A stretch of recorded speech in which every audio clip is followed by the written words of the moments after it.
E aí, moçada, tudo tranquilo? Tudo bem com vocês? Passando aqui porque vai começar mais um Quem Conta um Conto, histórias de colecionador. Tinha tempo que a gente não chegava aqui nesse quadro. Mas vamos lá, e hoje aí uma figura conhecidíssima aí desse universo de colecionismo de bonequinhos. Recém-chegado aí da San Diego Comic Con, aprontou lá, foi intrépido demais. Quase um punk levado do breca. E o que ele vai contar aí, o Alessandro Pernizilla vai falar com a gente hoje aí, tem a ver, obviamente, né, com esse universo aqui de Mestres do Universo. E espero que vocês curtam aí a história dele, o conto dele. O Pernizilla, ele tem dessas coisas, né, quando ele fala sério, ou você vai, a seriedade dele ou vai pro lado cômico, né, de fazer brincadeiras, que ele é muito brincalhão, ou vai para a parte emotiva, que ele carrega com ele aí sempre histórias, marcas, porque ele é um cara que demonstra ser muito ligado aos laços afetivos, familiares e tal, e esse conto que ele vai contar passa por isso também. Então tenho certeza que vocês vão curtir aí. Pernizilla, obrigado. Você enviou o vídeo rapidamente quando eu te pedi lá em junho, a gente está em início de agosto agora. E obrigado, tenho certeza que a moçada vai curtir aí. Com vocês, Alessandro Pernizilla, o eterno menudo, aí em Quem Conta um Conto, histórias de colecionador.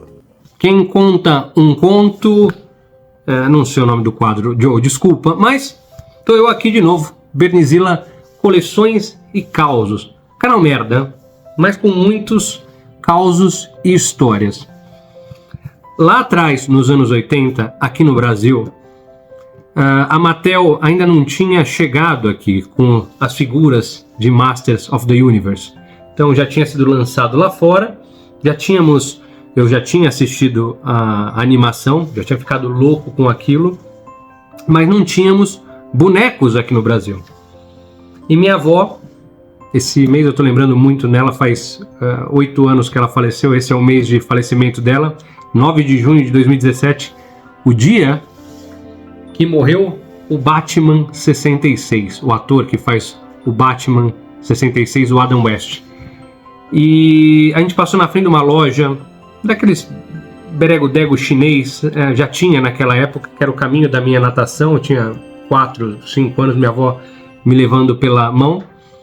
E aí eu vi na vitrine um esqueleto, mas não era o esqueleto da Mattel ou aquele posteriormente lançado pela Estrela.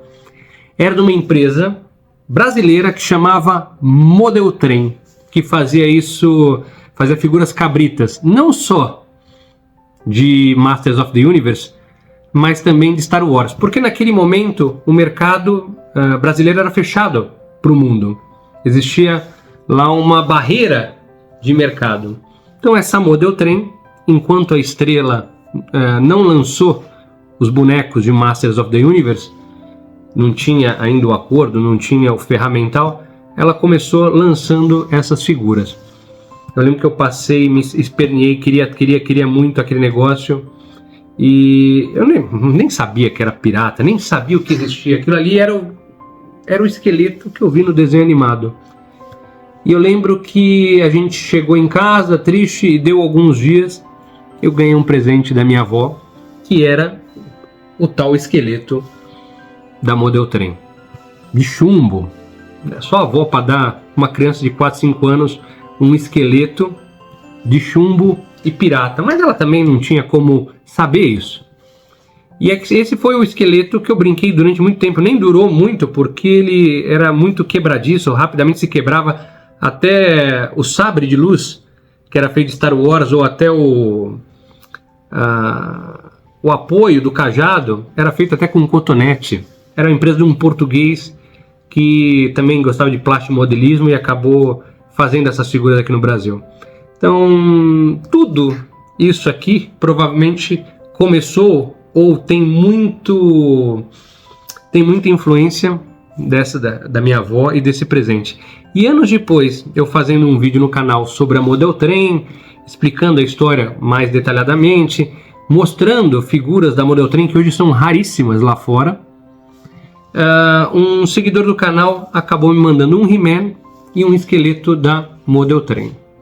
O He-Man eu dei para o Rodrigo Moreno, porque o vídeo só foi possível por causa dele, ele gostava muito também dessa história da Model Train, e o esqueleto acabou ficando comigo aqui, o esqueleto que é igualzinho àquele que eu brinquei. Então você vê que as articulações bem ordinárias, pesado pra caramba, aqui ó, o cajado, chumbo, mas era uma cópia do esqueleto que a Mattel fazia lá fora. Então provavelmente ele fez um que a gente chama hoje de recast.